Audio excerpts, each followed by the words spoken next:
Gold is the shining embodiment of wealth.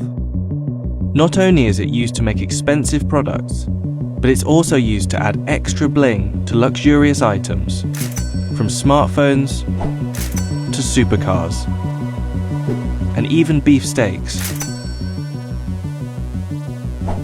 But other metals that are rarer than gold are much cheaper. So why is gold so expensive?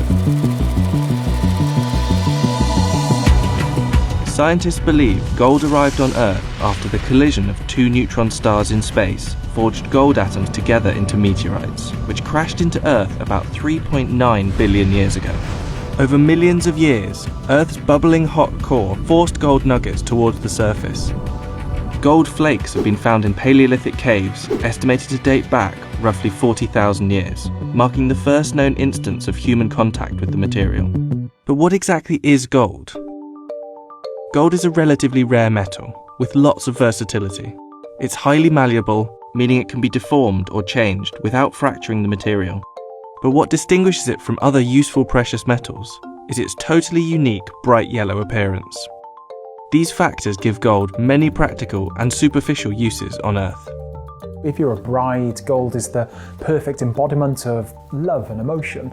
If you're an investor, gold's an excellent portfolio diversification tool. People like to know that they've got an element of their wealth which they can feel. Often it looks beautiful, it's got a wonderful design on it, and that adds a degree of emotion to the investment.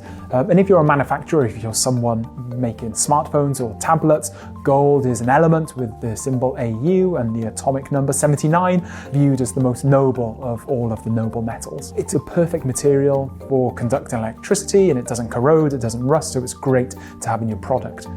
Over many centuries, civilizations across the globe became enamored with the beautiful metal, such as the ancient Egyptians. Not only did they use it as a currency, they also buried themselves in gold, believing it to be the flesh of the gods. In fact, King Tutankhamun was laid to rest in 3 gold-wrapped coffins, the innermost of which was made from sheets of pure beaten gold, which would now be worth over $1 million.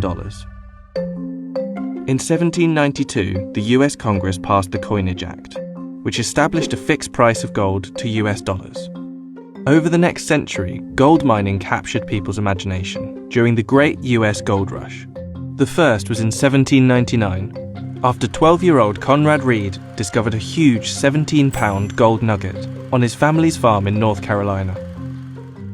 50 years later, in 1849, tens of thousands of prospectors, known as the 49ers, raced to San Francisco in search of riches, giving name to the San Francisco 49ers football franchise. These gold rushes heralded the start of modern-day gold mining. Despite humans mining gold for millennia, the complexity of this process hasn't changed. Mining is just as challenging and difficult as it's ever been before. What's changed probably is the kind of the labour intensity in some mines as people have increasingly used technology. But some of the challenges aren't necessarily associated purely with mine production. They could be associated with the environments within which they're operating. So licenses that people need to operate, whether it's a formal licence from a government or a social licence from a local community. I mean, those are still challenges that mining companies need to navigate and kind of work their way through, and that contributes to the complexity of mine production today, probably just as much as it did many, many years ago. Identifying gold mines is a daunting task.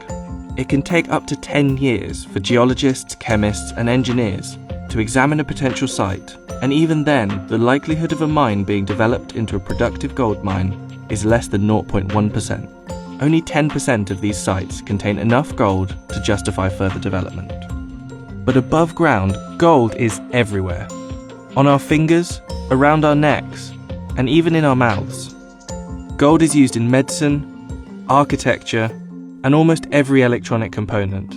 We even launch gold back out into the universe from where it came, not only as a reliable component of spacecraft circuitry, but also in the lining of astronauts' visors to protect them from the sun's harmful heat and ultraviolet light. So with all that in mind, it might surprise you to know how little gold there actually is here on Earth. If you melted down the world's entire above-ground stock of around 190,000 tons of gold, it would form a 72-foot cube. However, if that was divided up equally for every person on Earth, we'd all get roughly an ounce of pure 24 karat gold each. That's about $1,500 worth. So how does this volume divide out into different industries? If we have a look at the 190,000 tons of stock of gold above ground, the lion's share of it's in jewellery. Around about 50% of it is in jewellery. The next level down comes to private investment, so that could be individuals holding bars or coins, or indeed individuals holding a share of an exchange-traded fund. And then you've got central banks. Central banks account for around about 17% of that stock of gold, so a very significant volume. And then the final element, around about 13-14%, is technology or dentistry. Is the future of gold as bright as its surface? New deposits of gold are increasingly hard to come by and increasingly difficult to locate. Geologists have estimated that only 55 tons remains buried away in the Earth's crust, which means if current global mining rates continued, we could run out of newfound gold in just 20 years. So as gold mining continues to slow and the costs associated with mining increase to meet the challenge of extraction, gold could become even more expensive.